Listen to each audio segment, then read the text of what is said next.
bevo.com.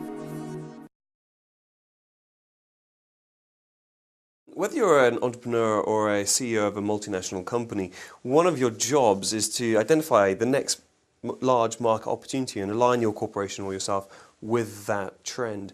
So how can you identify the next big market opportunity? And by just being out there. It's really funny. I'm a real consumer, so it's interesting actually. I remember yesterday I ended up going for a meeting, and there was this enormous Sainsbury's, and I was in my car, and I thought, oh, let me go and actually get some shopping done. And I was thinking, God, at 3 o'clock I'm at Sainsbury's. I felt guilty. And I thought, actually, you know what?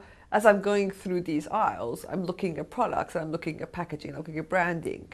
It's actually really, really good that I'm doing that. And I remember literally like in the kind of cereal department thinking, wow, it's sort of, and I think, it's this idea of, it's like a recording light that's on. And when you're out there and your light's on, you get ideas everywhere. And I think entrepreneurs have this habit of having the old recording light on. And it's amazing how I think the employee attitude is that your recording light's not on. It's on when you have a creative meeting. Let's sit there for 2 hours, be creative. But for an entrepreneur, your light's always on. So in a way, whatever I do, I'm always, not because I've got a particular intelligence, particular talent, it's just that I know to be always awake, and because you never know where the idea comes from. It comes from a drunken night with friends. Do you see what I mean? So somehow that light's always on with an entrepreneur. I always notice this with my entrepreneurial friends much more.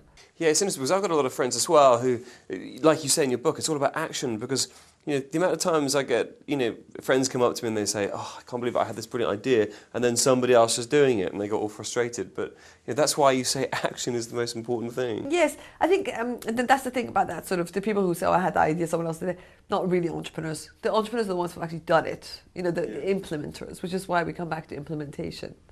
Because people, so especially now with all the sort of programs, people fancy themselves entrepreneurs just because they, people I've got, there's some people that I meet at conferences and I've got this idea, what do you think of it? It's like, an idea is meaningless, an idea is completely worthless. Do something, even if it fails, but actually do it, and then you're an entrepreneur.